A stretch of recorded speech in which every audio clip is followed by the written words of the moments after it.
there.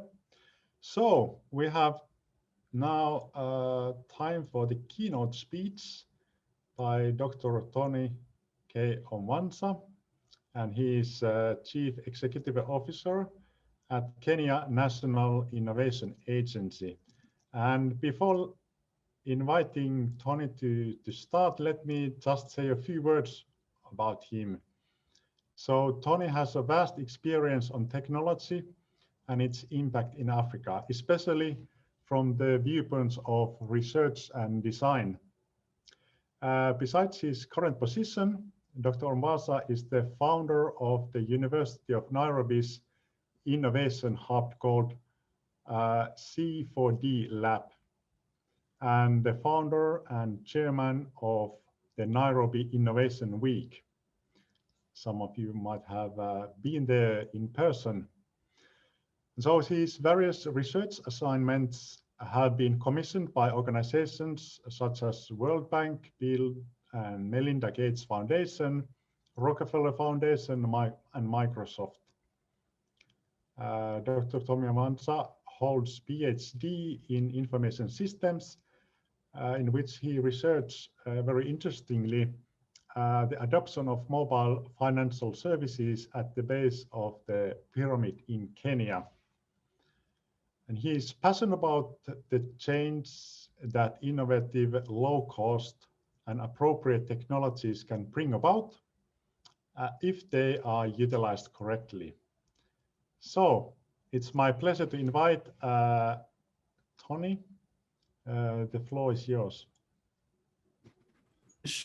You're able to confirm that I have some slides up? Yeah, just make them full screen. Now it's excellent. Thanks. Okay.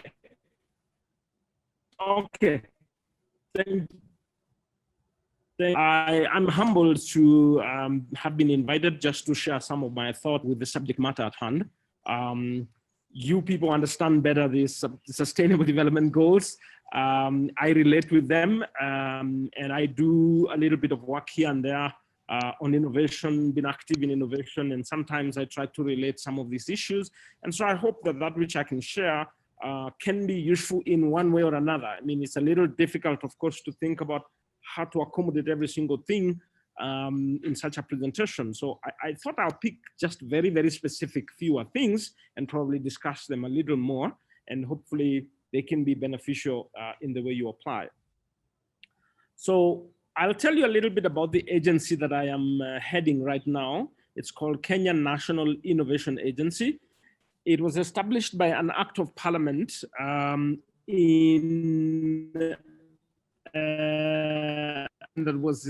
was done in 2013.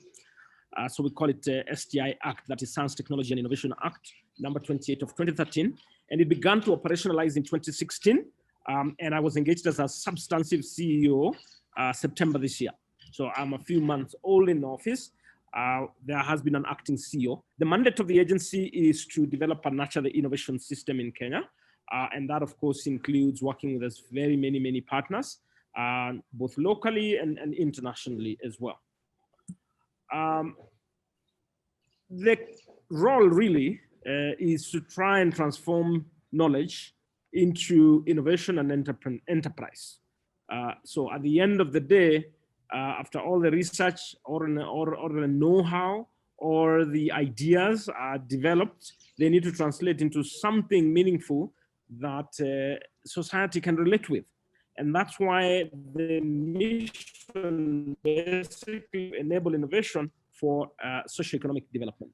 So I measure my success by how much economic development has happened.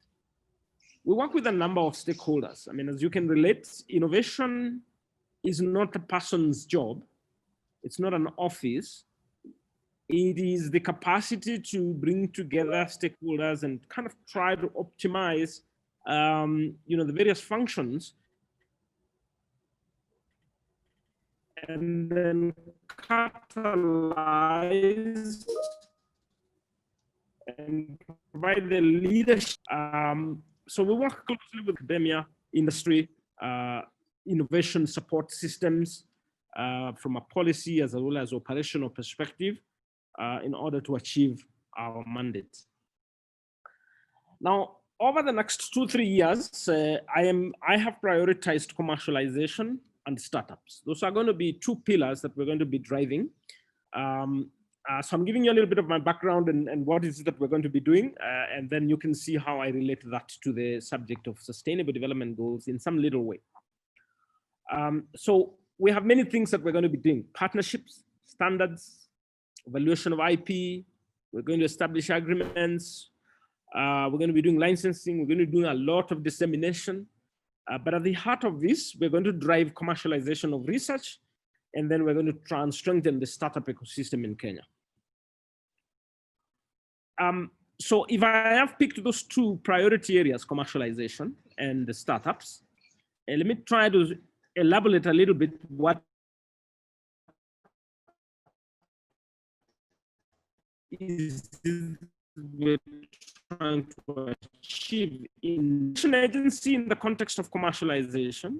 We're aiming to sustainably support commercialization of 1,000+ innovations that are coming from individuals, these are technical institutions, universities, research centers. And how we're going to do that is by attracting and nurturing appropriate partnerships, because we also recognize that we are not able to do it on our own, but it's going to need a lot of partnerships, and we operationalize those partnerships.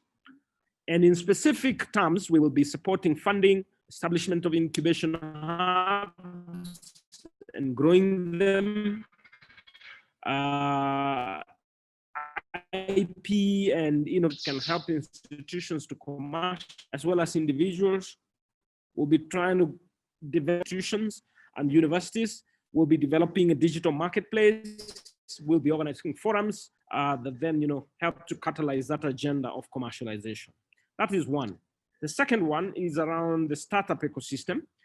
And the goal is to see if we can discover and transform 10,000 idea stage startups, 1,000 growth stage startups, and 100 high impact startups. We're not very keen on the sector. It's not very specific, but of course we know certain areas that are likely to be more progressive than others. But these numbers are going to help us to kind of segment our programs and see the kind of work we do with universities, with institutions, with incubators, with research centers. And then we also have some work to do with incubator and accelerators, as well as private sector. And then we have some other activities. We're going to be working with VC funds, accelerators, angel investors, private sector, and so on and so forth. So that is about it. And some of the specific things we do is we try to strengthen the investment pipeline, in terms of funding that goes into startups, collaboration, connecting ecosystem players, supporting innovation hubs, harvesting data, analyzing it and disseminating, easing the legislation environment, improving policy, among others, in order to achieve those targets. So that's about Kenya National Innovation Agency. A little bit about myself, as LiiKe had introduced. My background is in computing and towards PhDs when I did information systems and did a lot of work in innovating in mobile financial services. And I wrote a book. And this is exactly when I got interested in the narrative of innovation. That was about 2006. And we were at the initial stages of developing our mobile financial services in Kenya, which was trying to solve the challenges of access to, traditional financial services. And I learned many things through writing this book, and my energy and excitement about innovation never died after that. And I got to do a lot of work with telcos. I got to do a lot of with academic institutions, with policymakers, about how to rethink solutions so that they can potentially succeed. I really immersed myself in the journey of M-Pesa, and I know many of us know about M-Pesa, and probably that's not, it's become too common a story. Now we're trying to get other stories. But there are many lessons that I learned out of this, and I've used them over the years to try and influence the way technology is designed in order to solve societal challenges and also create new possibilities. One of the lessons that I probably talk a little more about is the diffusion of innovation. You see, many times we do create innovations or solutions or products or services to specific challenges. But the way in which it penetrates in the ecosystem depends on the context and depends on design. It depends on how well it is aligned to the specific challenges that are identified and how truly we have understood the need in the ecosystem. And through M-Pesa journey, after the product, of course, was developed and now was beginning to penetrate, there were issues of who really adopts these solutions. And consistently, I have found over and over again in many of the programs that I've been involved in, you're going to have some people who will start consuming your solutions because they have been looking for such solutions. And that's the innovators, a very small percent who are also aggressively looking for solutions like you are creating. And then you've got the early adopters who pick very quickly once you explain to them what they're doing, what you're doing. And then when you start moving to early majority, they tend to do a little bit of the adoption of these technologies or solutions because there are some people who have already taken that up. They have a little bit of courage to do it, but they kind of a little bit depend on what the early adopters have done. By the time you get to the late majority, then you get people who adopt because others have adopted. Not because they were looking for a solution, not because they're proactive enough, but they developed a sense of confidence to adopt new technologies because they saw someone they know is utilizing it. And for this reason, in moving technology into society or innovations into society, you need to find who are the innovators and the early adopters, because that is what will give you the springboard. That is what will give you the momentum so that you don't lose the energy. You concentrate in this kind of people. You ask them the right questions, because the questions you would ask the people who are early adopters is a very different set of questions from people you ask who are late majority. If I am a late majority kind of guy, I would be asked questions like, have you seen your cousin using this technology? If I am an early adopter, have you seen this solution that can transform your life? Those are two different set of questions. And these two people can be in the same context, they can be in the same environment. So it is my job as an innovator or a solution creator to truly identify who is an early adopter. And once I nail them, I concentrate on them, I build a critical mass, they become the mirror, and then the early majority and late majority pick up. Keeping in mind, there's a group of people called laggards who probably will never use the technology. So there are 2 points I want to pick also here is around user-centeredness and value proposition. And probably that is what my presentation is going to be about. I am from academia, so I've spent about 10 years in an academic environment. So you'll bear with me if you get a sense of theoretical concepts that I put across, because I'm kind of persuaded, that they drive the practice. That theory tends to drive the practice. User-centeredness, how well we genuinely understand the user's needs. And then second, how well we craft the value proposition for that audience. Now, during my last several years, as Mika mentioned, I established a C4D lab, which is an innovation hub. And through that program, we designed very many initiatives to support innovation and innovative solution creation. We toyed around with ideas of multidisciplinary problem-based learning. We worked with children. Actually, some of the photos you're seeing in this slide are students from Finland who I have collaborated with over the years to create very specific solutions using methodologies like, design thinking, problem-based learning, user-centered design, among others. We built accelerator programs to support learning by students and startups who are creating specific solutions. As part of that innovation hub, we did a lot of work on the ecosystem development.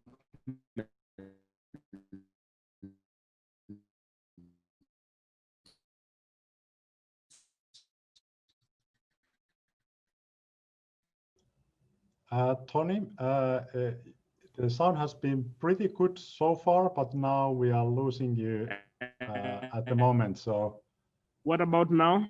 yeah, this is good. I'm back. And while I'm now in talking, I'm just saying to the audience. So if you have any comments or questions regarding this, so that you can place them to the chat, and so then Tony can respond to them after the keynote speech. Okay. Yeah, Tony, go ahead. So I'll move closer to the computer. If you hear me being lost again, then you just alert me, and then we try to solve that. Yeah. The students you're seeing on the top right are actually from Finland. I have picked photos of Finland, not that we only worked with Finland, but just to help you relate, that I can relate also with the Finland experiences. As part of the Innovation Hub, we worked with a lot of partners over the years. The photo you're seeing on the right is the President of the Republic of Kenya.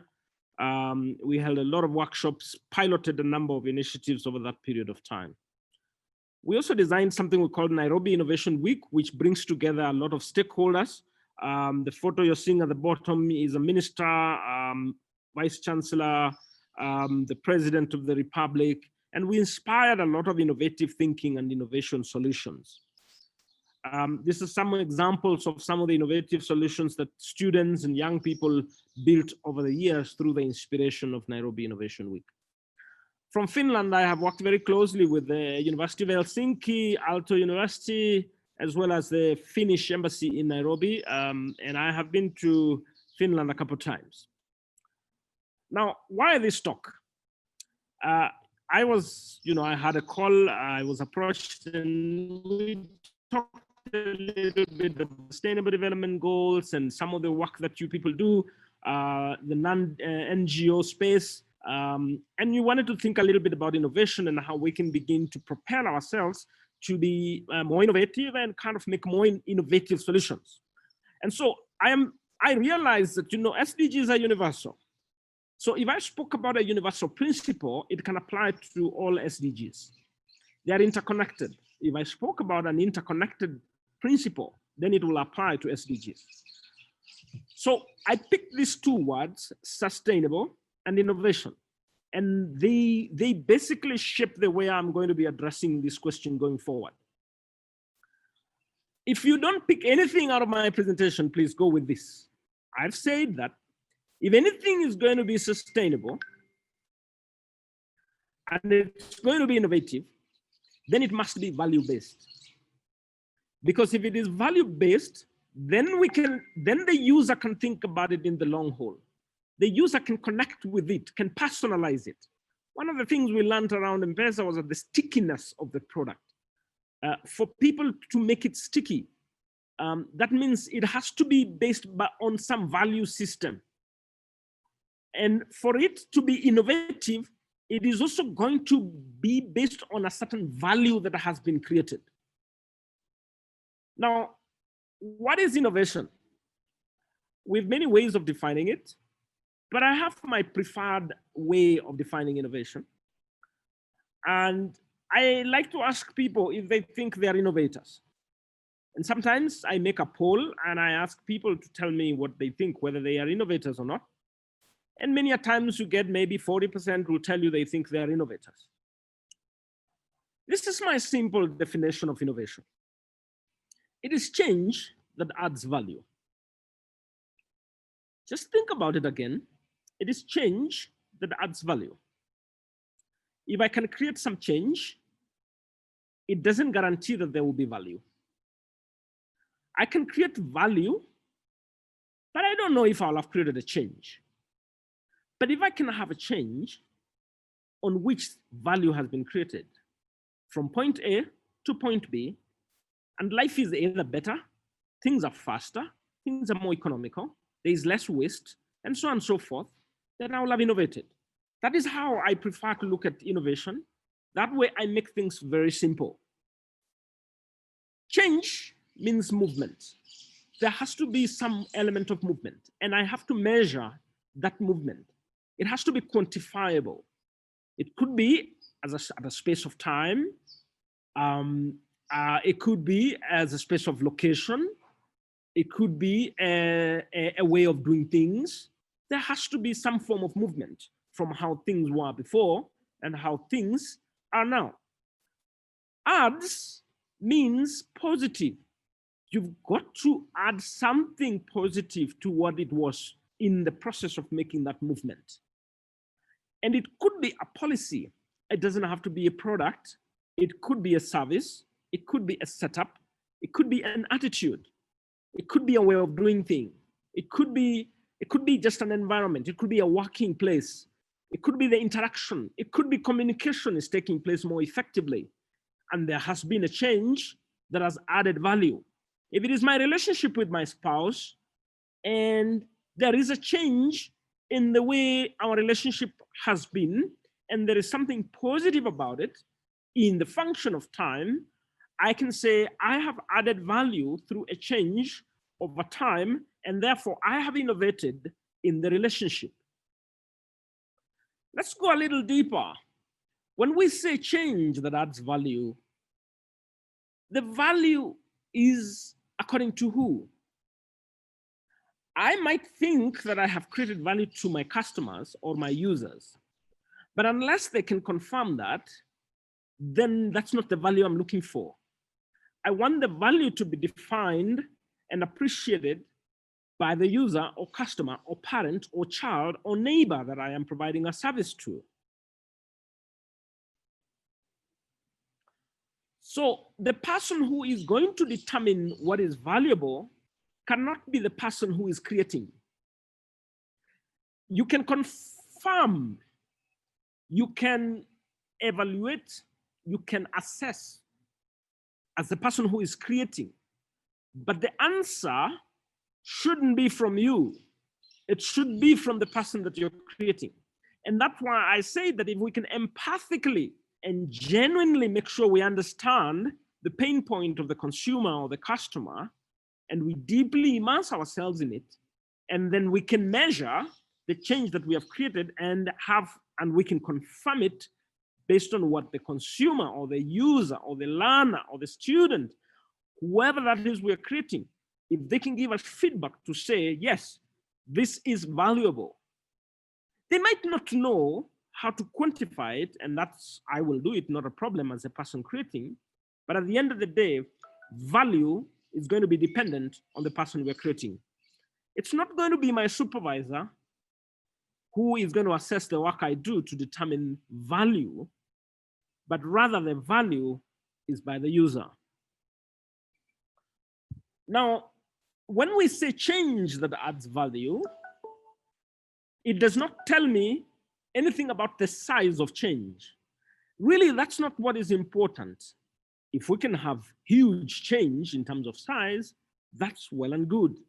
But what I really care about is that the change happens. And that change, however small may be, adds value. Circumstances can determine how big the change can be, but most important, be able to measure the change that you create.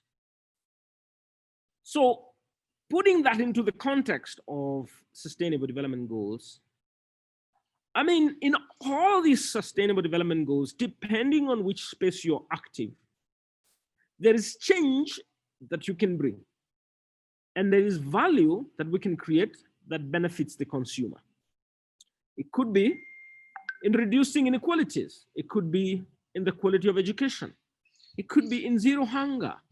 If I can measure that I have added some value in ensuring no poverty or life below water or in climate action or in partnerships, or I created peace, and I can measure according to some people that I have created some positive value that meets their needs, then I will have innovated. Now let's go to this thing called value. Now I'm not referring to cultural values. I'm referring to pain points that are being solved. I'm referring to gains that are going to be made in people's lives. The value proposition canvas that was developed a while back helps to really understand and try to quantify where we can make value that will make sense to people. You see, users or customers or parents or children, anybody in the world is doing their thing every single day. And in the process of doing their thing, they experience certain pains in trying to do that which they do. They are hungry, or they don't have access to good education. Something is an inhibitor, and we call it a pain. They are also having some gains. I mean, the things that make them happy as they do what they do. And if you and I can identify some gains or some pains, and we get appropriate pain relievers to the pains and increase the gains that are aligned to that which they do, then we will have created some value proposition. And what we need to do is to make sure we can align those gains and those pain relievers, the gain creators and the pain relievers, to exact pains and gains of people, real people, based on that which they do on a day-to-day basis. If we can achieve that and create some products or services or processes or policies that relate to those gains and pains that are based on specific activities and actions and people are involved in a very specific context, then we will have created value. And if we create this value and build on it, and it creates a change over time, then we will have innovated. But we all realize that having created some gains and pains, gain creators and pain relievers, that does not exist in isolation. It will exist in your NGO. So if you've picked a specific area on education, and you've identified the gain creators and the pain relievers, it fits within your NGO in order for you to deliver a solution to a society, to a group of people. And that takes you to a business model. So the business model that you run with is going to be anchored on the value proposition that you created. In my previous slide, I have a sense of the value proposition. Around this value proposition now, I'm going to pick my key activities. I'm going to keep my key resources. Who are the relationships that I need to build and how do they look like? What channels do I need in order to get to these users and customers? What segment of the population will I be dealing with? Which key partners do I need? What is my cost structure?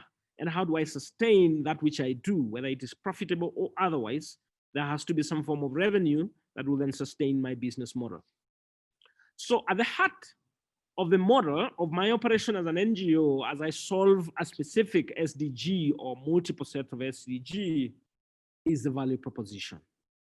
And if I thought through it well, and I can never fake it, because I go back to my slide, it is genuinely about very specific people, and there are specific gains and there are specific pains. And I create gain creators and I create pain relievers. And if I can match those as I create my product or service or policy or process, then I will be innovating. So I go back to my earlier sentence where I said, if it is really going to be a sustainable development goal, and it is going to be innovative, then it must be based on some value. And there comes my value proposition design. I talk a lot about human-centered design as I think through the moving of your value proposition into a business model. I like to speak a lot about human-centered design, because for me to truly understand the pain and for me to truly understand the gains and then increase the gain and create pain relievers, then I truly must understand the people and that which they're doing. So I must design my solution in a human-centered way. Typical definition is simply a way of thinking. And I am provoking you as you go through your programs that it's a way of thinking that will place the people that you're trying to create solutions for, the users, the customers, the parents, the children, the educators, the workers, those that you're trying to solve for, you're trying to put them at the center of your design, your innovation, and your implementation process. So it may take you years to run your program, but at the heart of that, is that you're putting those people that you're serving at the center of that whole process. If you have a certain set of goals on the usability of the solutions that you're creating, think about the user characteristics, think about the environment of these people, think about the tasks that these people are involved in, the workflow, the product you're creating, the service that you're creating, or the processes. Then you need to give extreme, extensive attention to each stage of this solution creation, because it's about people. That way, you're going to create value. That way, you will identify the pains. That way, you will identify the gains. And then you will create the right products. And then you will implement with all that in mind. And then your business model will then become sustainable. Then you'll have innovated. Then your connection between SDGs and innovation begins to strike. Just to give a classic example of some of the challenges we can face when we don't connect deeply with the real issue of the people.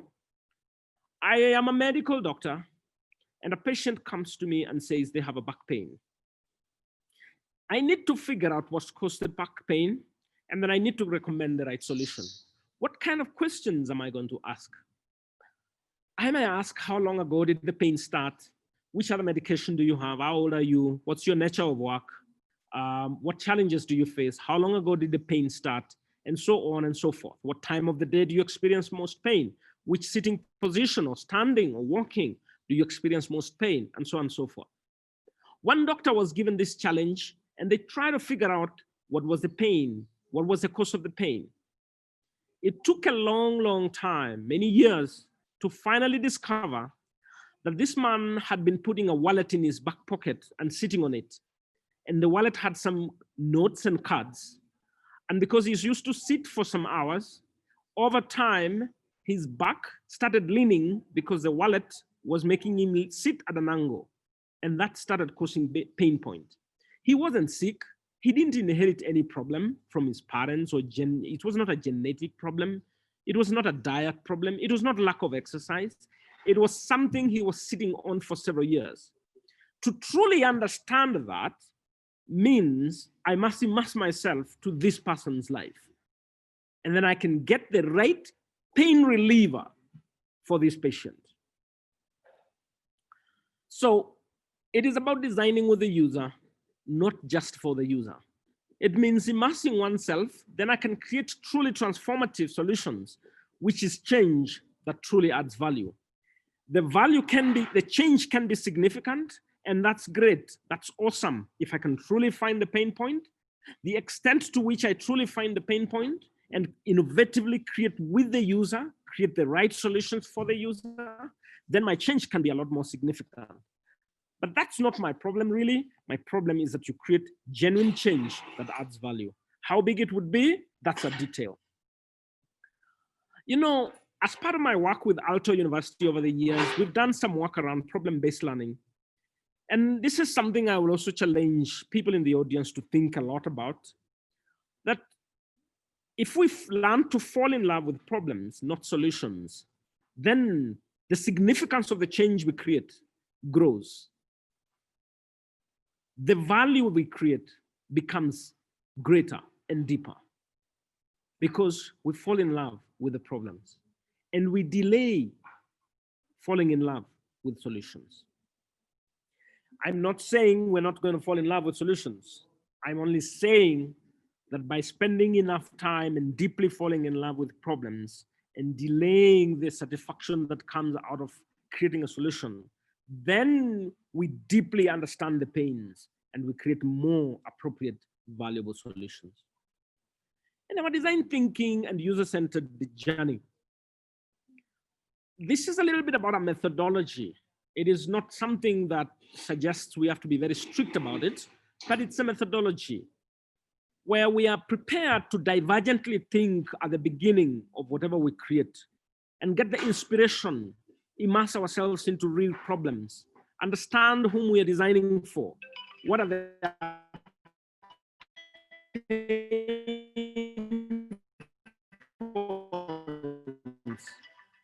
what are the challenges they deal with? If you lose me, let me know.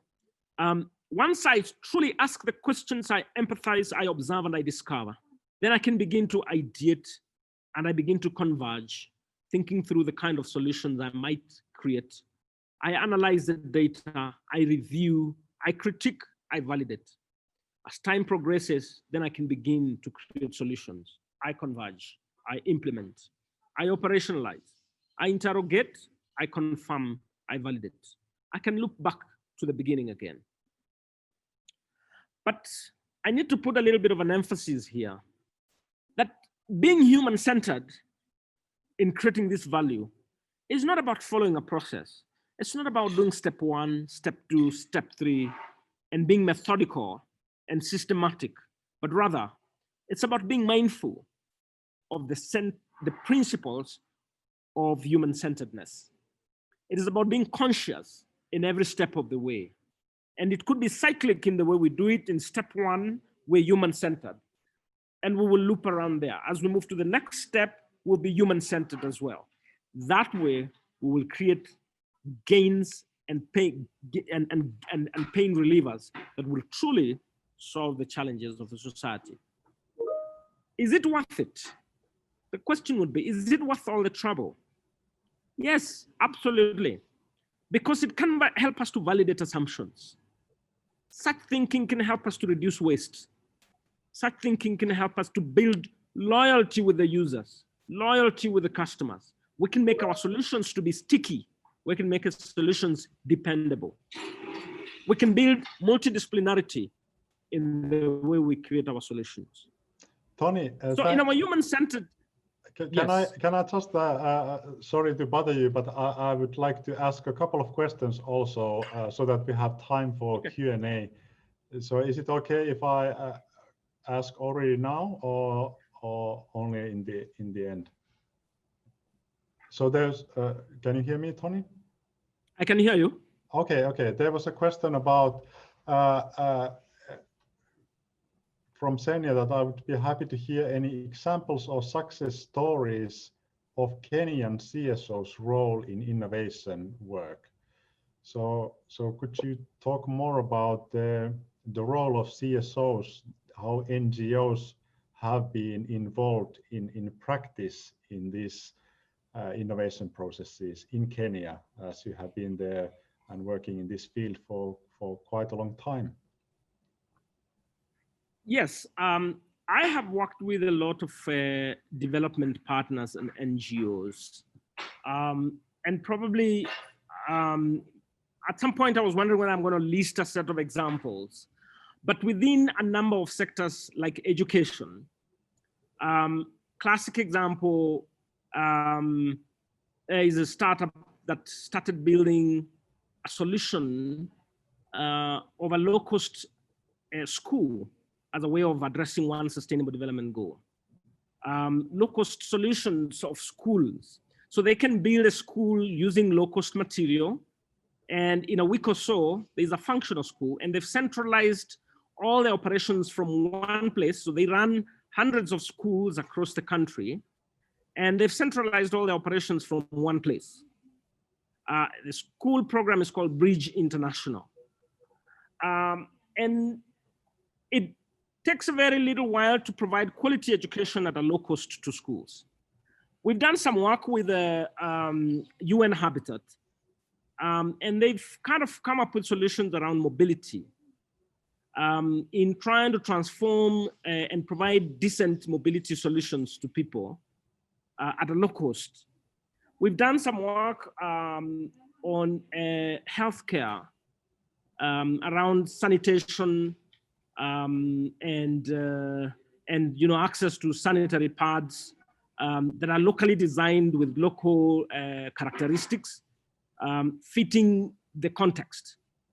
We've been involved in some work around access to clean water because sometimes people in the rural areas may be getting water from some stream somewhere or something like that, and they need to transport this water, and they may not be having electricity, or they may be having challenges around transportation. So I have some few photos towards the end as examples of solutions that people have created to provide access to water in a manner that is decent and appropriate.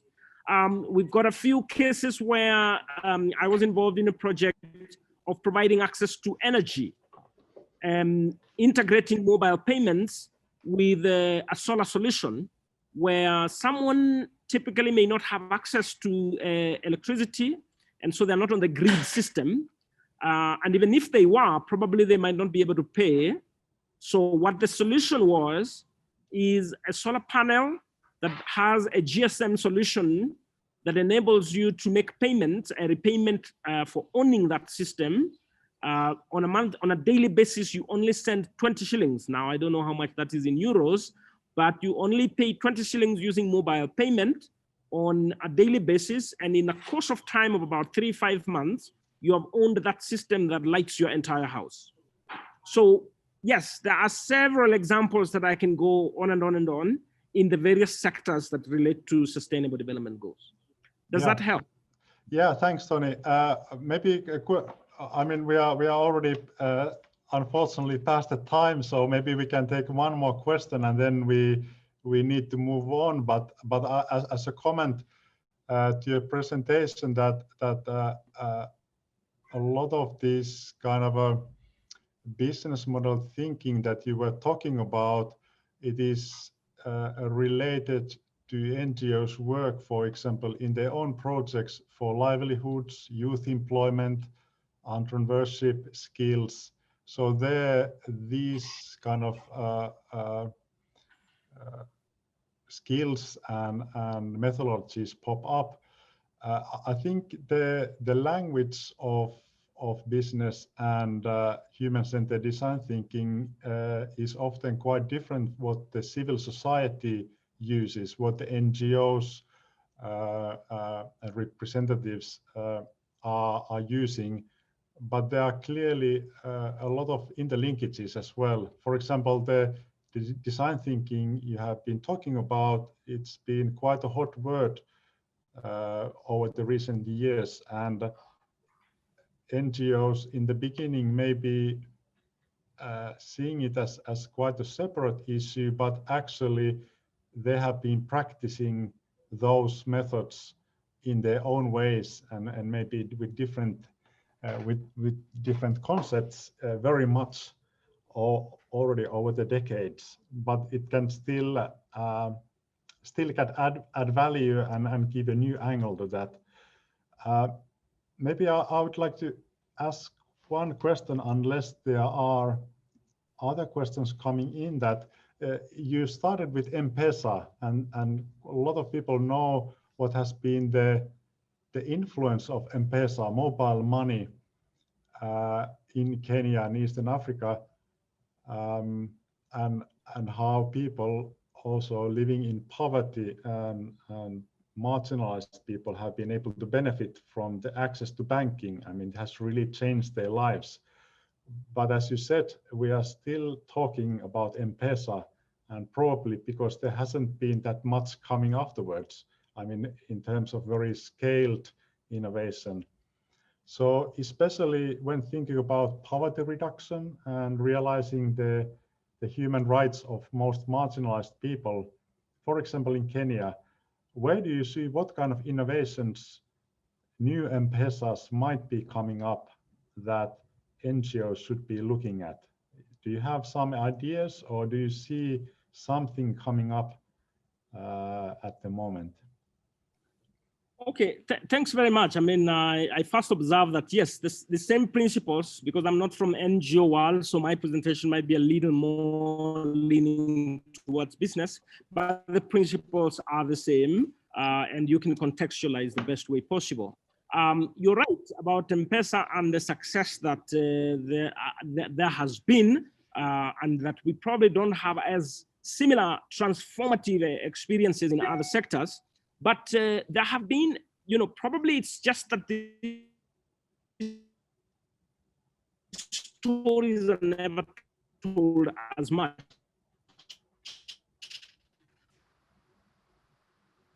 But we have seen a lot of work now happening in providing to water, translate into very big stories, because like M-Pesa are being driven by private sector who are very, very profit oriented. But in areas like healthcare, that's not really a big story for private sector per se. But I can peak that there have been a lot of innovations in access to healthcare, education, energy, the different models of programs that I've seen now moving from Kenya, going to other countries as well, along those lines. So maybe it's a question of time whether they will become big stories as such, but there's a lot of innovation that is being pursued in the various tracks. Mobility is another example of trying to provide people access to mobility solutions and trying to innovate around that.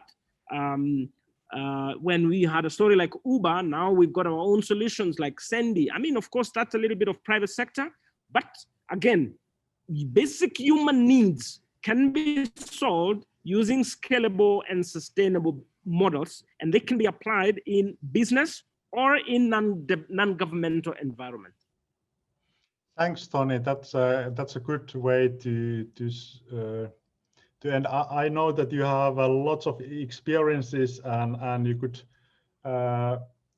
present much more at this point, since we want to also hear from our member NGOs. If you may, we will move on. And there was already someone asking for your presentation to be shared. So is that okay? If you can share your, yeah.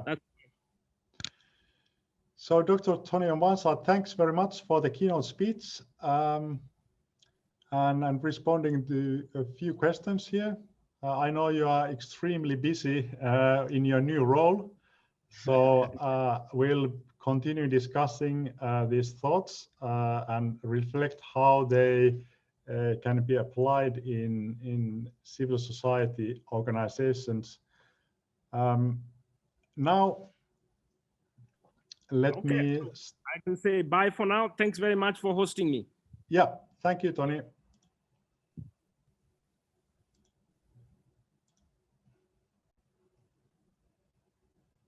Okay, now it's time for the second part of this session. So we'll be hearing about practical experimentations. And when talking about innovation and experimentations and program development, we could easily now talk about organizational culture, about funding, resources and strategy and implementation of that strategy. And those are certainly extremely important to think about. For example, how to create a culture of innovation, of experimentation within the limits we have in our organizations and in the sector. But however, we really wanted to take a practical approach for the latter part and let two of our member organizations to tell their experiences in experimenting something new. And so these two organizations, LiiKe and Solidarisuus, they were part of the outsourced experimentation facilitated by Fingo Power Bank. And the idea was that they were applying funds for outsourced experimentations between 3,000 euros to 9,000 euros to make an experiment. And so it's not a full program, not a project, but rather one aspect, one component of trying something that they hadn't done before and seeing whether it works or not. So the main aim was not about success necessarily. It could also be a failure. Main aim was about learning. And whatever the outcome, the point was how to share and document these lessons learned with peer organizations. And there will be a second round of experimentations coming starting early next year, which is available for all NGOs. So I'll talk about more, and there will be more information coming from that. But now let's kick off with use of social media by Solidarisuus. So I think we have Airi Kähärä from Solidarisuus online. Yes. Excellent. So would you like to share your screen and tell a bit of what were you doing? What have you been doing the past few months, and what has been new in that to your organization? Thank you, Mika. Maybe I will start from the presentation itself. So yeah. Wait a minute so that I will stop my video here, and I share here the screen.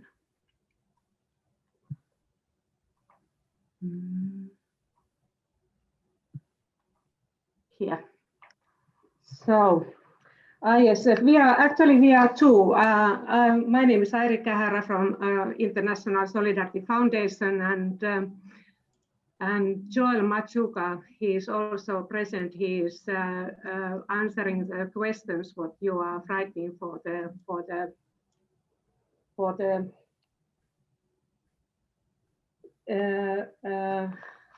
what you are writing. So Joel, can you say, are you present now? Can you hear us? Yes, Airi, how are you? Okay, so we can start. Let me start here. So I have to say that ISF, we did quite a big digital jump because the COVID-19 forced us to do so. The biggest motivation for ISF embarking on the project was to ensure that the gains that we had made over the years in the fight against FGM and gender-based violence are not lost due to COVID-19 pandemic restriction in Kenya. Airi, just a second, we are not seeing your presentation at the moment, so could you try to share it? Can you see the pictures? No, not at the moment. What I should do? If you are not able to share it, I might be able to get it from. Is it possible that you will share that? I share that the latest one with you. Yeah, let's do so. Yeah, I can say to you that when you change the slide. Yeah, just go ahead with the presentation, and I'll catch up with you. Okay, so now the second slide. Okay. So ISF and its partners Mangahat and Secome, through the support of Fingo Powerbank outsourcing funding, embark on technology-supported innovation using push SM messages, Facebook live videos, and video illustration to ensure that the work in the community continues. Every month there is a focus topic which on to push SM messages, Facebook live videos, and video illustration messaging is based on. And can you now put the slide 3? This one? Slide 3, and then the video.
there was the sample you wanted, so I'll now go to the next one.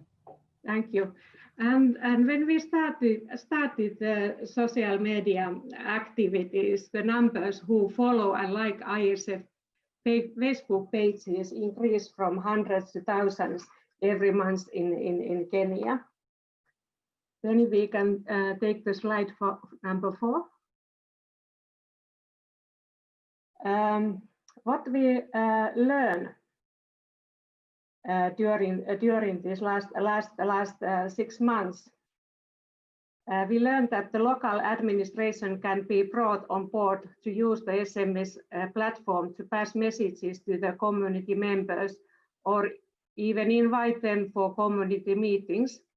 And SMS platform can be used to boost community policing, as security messages can be sent on how to go about reporting insecurity. And then there is a potential to increase collaboration with other stakeholders, such counsellors, doctors, nurses, and provide guidance and referral support to the beneficiaries. Whenever an SMS message is sent, it can include helpline that one can call for the relative assistant with an actual person. And then we can take the slide number 5. The video illustration are being shared to the school teachers, and there is an opportunity to reach school-going children through their teachers, as the videos are short and entertaining and information package videos that they are easy for kids. And the result for the experimentation, increase information dissemination and uptake on Facebook, Twitter, and WhatsApp. The SMS platform also increased in the number of contacts as beneficiaries were able to recommend people to be added to the SMS list. And then the 3 information dissemination channels provided support helplines to the beneficiaries, which ensure that they know where and how they can seek help for the different issues affecting them. And what we mainly learn here is that we can use the social media channels in development projects. But of course, we had some challenges. And when we were working there in the community, it was quite difficult for us to get the feedback, especially when we were using the SMS platform. And the other challenges was that the technological challenges for those who are using smartphones, sometimes it was really difficult for them to get the data for the connection. That's it.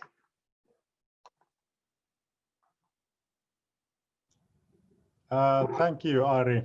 Thanks for the snapshot of what you were doing. And since the time,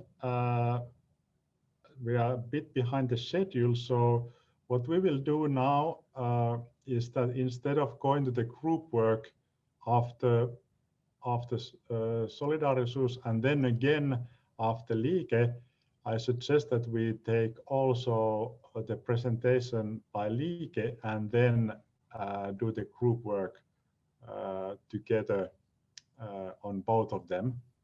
So that will give us more time and we are not so busy to come back in the group work. But just to summarize, so what you were saying, using social media in your community projects was something that you tried out. Was there something particular, something kind of a particular channel or a type of media that you found particularly helpful or useful in the project? Well, maybe you can give answer for that. Thank you, Ari. I think we've mentioned of different medias that you've used. We used SMS, we used live Facebook information, and also posts which were in Facebook. Also, I seen the illustrations of videos which were shot and sent to various phones. I can mention that different audience relates to different kind of a particular media. The all in the society relate to more an SMS to a phone. The young can relate to a Facebook, the posts and either WhatsApp. So we cannot categorically mention single out a particular media that it was the one that was mostly used, but it went out with a particular kind of group. Because in terms of information sharing, we have the young people, we also have the elderly whom we want to share issues with FGM. So we tried to balance within the media that we use that every beneficiary within the project area and the project target was reached. Okay, thanks. This was a quick question here, and we'll dig deeper in during the group work. So let's, as I mentioned, let's now take the presentation from LiiKe here as well, and so that we can tackle both of them. Now, Ari from LiiKe, he was supposed to give the presentation live, but he's now in Tanzania, and we just got a message that he is the internet connection is not good enough to connect. So in a way, we would be in a terrible trouble at the moment. But luckily, we were a bit of expecting this kind of situation to happen. So we did a pre-recording. So Ari shared us a link to a recording, and we can actually see it now. Now in the recording, when you will be seeing that, it has been recorded so that the presentation is not in full screen. So you'll see the slides, yes, but you also see the PowerPoint buttons and so on. So don't be bothered by that. It's still okay presentation. Now I just need to get the. Hello, everyone. This is Ari Koivu from LiiKe Sports and Development Finland. We are happy to announce that our success with Fingo Power Bank has been very fruitful. We were having an opportunity to utilize the Ombea data gathering program and pads for collecting data from our Empowered Girls Speak Out project in Tanzania. We started the whole project in 2017. Before that, we did the baseline study, and we notified that only 9% of the girls from 8 secondary schools were passing the final examinations of those who started. So we realized that we have to do something, and first of all, we gathered all the information by writing and making interviews, ticking the boxes, and using a lot of pen and paper, and that was pretty heavy stuff, and especially analyzing the stuff was rough. But anyway, we succeeded to get funding from the Finnish ministry for 4 years, and now we are on the 4th year. And we are evaluating right now the Empowered Girls Speak Out project, which actually expanded to 9 schools. There was another school in Mtwara urban and Mtwara rural districts as whole, and we were able to take 1 more school for the project implementation.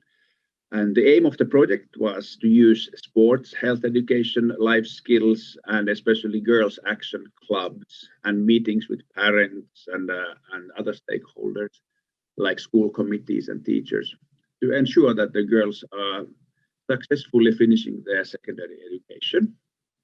And now we had an opportunity this autumn 2020 to do the evaluation what has happened in the 4 years time. We were following quite a lot and collecting information during the years, but especially now when PowerBank allowed us to utilize Ombea for the data collection. So we were absolutely happy. And so were the girls, and so were the workers of LiiKe's counterpart, Sports Development Aid Tanzania, who were placed in Mtwara. The idea of the project as a whole, I explained, was that 50% of the girls would graduate from the secondary education. And in the starting point, we had only 9. But once receiving the Ombea in July, August, we were facing, of course, the problem that we hardly had used it before.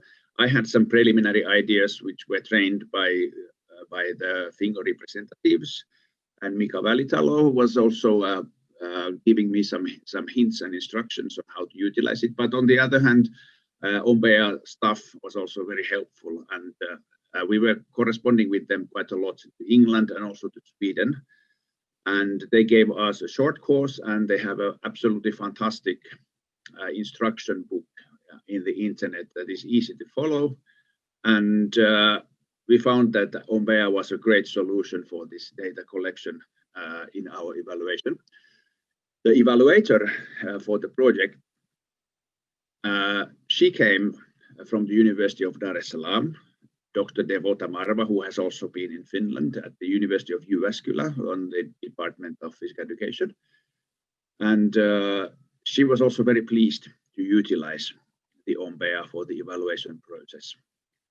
And we were trying to look for 157 girls to be interviewed via Ombea by using the pads for voting.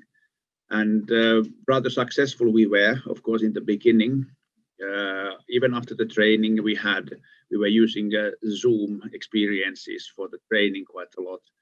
And in the beginning, there were problems with the electricity and with the girls to understand how to utilize them. But anyway, slowly by slowly, we got confidence, especially Sports Development Aid. Mtwara was very resilient in using the Ombea. So therefore, we were happy to find out enough data, especially for Devota Marva's evaluation of Empowering Girls Speak Out, and also for the girls and for the teachers to know how to use Ombea, and for Sports Development Aid as well, how to make correct questions. So the questionnaire, we made 50 questions, and we were putting them into different whiteboards in the internet, where we were allocating new questions and correcting the old one and trying to see that how things are working. And we were also testing Ombea, testing it's needed. We were testing it in one secondary school in Mtwara that was not involved in the project.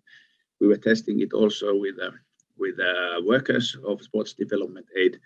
Unfortunately, we had got an opportunity as well from the Ombea to utilize the mobile devices for voting or for polling, and that was pretty much clear for the Sports Development Aid staff to understand that the mobile device polling is also very important learning method. And then they understood that, okay, this is the way how Ombea is working, and that's the way how you get the results. I would say that without the opportunity of mobile device polling, it would have been a bit more difficult. And of course, when I was traveling to Tanzania in September and taking the Ombeas to Sports Development Aid, I was a bit worried that at the customs we will face some problems. But fortunately, there was none whatsoever. Nobody was asking any questions. What is this? The only problems occurred when we were here at Helsinki-Vantaa. They were asking that what are these stuff? What is this system, and what are these pads? But anyway, all went really well, and we were showing the questions to the girls, and who were answering to the pads. Some minor problems came out, of course, with the pads, so they were not aware when actually they had finished the answering, and whether it was multiple answer and how many times they were supposed to press the buttons. But anyway, when testing and doing the experienced presentations in the classrooms, it all became much better. And a lot of lessons we have learned on the way. So basically, it's definitely efficient and very time saving. And while we were doing it with the paper and pen, so of course it took weeks. And nowadays, even the first interviews or first pollings, what we were organizing in the schools, it took a couple hours to start to put everything into practice and to get the results and to have or to run through all the 50 questions. But now it takes only 45 minutes. And actually, we are going to test it again, and it's been tested now just a couple of weeks ago. And we will be testing it also in December in Nanjumbu, in a very kind of like remote area, and to see that how it works. And we have also purchased a generator for the electricity purposes so that it will work efficiently. And definitely it has saved a lot of money as well when you don't have to print all these questionnaire papers, and the ink is pretty costful, and you need to buy the cartridges and such, and also the papers. And then no need to have the loads of piles of papers at the office anyway. And many of the girls were also thinking that this is some kind of a test, so that we get some results, and this is going to affect our grade. When explaining it carefully, that this is anonymous respond, and nobody will really know who answered what. So it went rather well with the girls, and it has continued going even and improved the quality, so that the girls are also very they're very kind of like relying on their skills, so they know that they have competence on their skills, and all these answers, they matter, so they can have an impact. And in the beginning, we had problems of analyzing the results also when we were comparing the schools. So we were not kind of like able to share the same information that is coming out from different schools. But anyway, then we looked more on the information book and the internet of Ombea, and we found out that, of course, I mean, this is easy to combine also the schools together. So it was not that difficult at all. So now we can also share. We can take like 20 schools for interview if we want, and then we can also share the information of all these 20 schools to make it as a one file. And it's been rather easy in that sense also. And the officials, that we have to say that, of course, Tanzania had elections in October, late October, and of course, while going to school, so the officials were not really sure that what is this all about. But anyway, when explaining and showing the questions, that they were feeling that, wow, this is really fantastic, and they would also like to use that in their own activities. And as well, the University of Dar es Salaam has now received a glimpse of how to use Ombea and the pads while Dr. Devota Marwa was doing the evaluation. So I'm sure that they are also very interested in, especially using now these pads for the research purposes when they have the master's program on physical education that has just started actually last year. And yeah, the girls were really happy on using the pads in their schools, and they were even reflecting it to the national examinations, which was quite interesting. But as it is in your hand, so then you know that you can have the power to give an impact. And I suppose that is also something what they appreciate, that now somebody is really listening to us, and now our opinions are taken into consideration. So the girls were very happy on using the pads, and I'm sure that once they see also the results and they are shown there on the screen, to the wall of the classroom. So then they realize that actually, yeah, this is how it works, and that's the way. How am I supposed to give my votes or my opinions for the development of our country? And some problems. It worked well in 3 schools and was successful in 157 schools. But indeed, as through the experience, we are expecting to have a much more activities, and we are expanding now this to Lindi secondary schools also. LiiKe has received funding from the government of Finland to improve the quality of education especially for boys in 117 secondary schools in Lindi. So we will be testing it on the prevailing situation research in January, and we are using it in 20 to 30 schools. And as mentioned already in the master's degree program, it will be also used at the University of Dar es Salaam. The Zimbabwe project where LiiKe was applying, so unfortunately we failed to get any funds for Zimbabwe, but on the other hand, we can use Ombea also in collecting the data later on, as we are of course applying and making the application even better for 2022 applications for the Finnish Ministry for Foreign Affairs.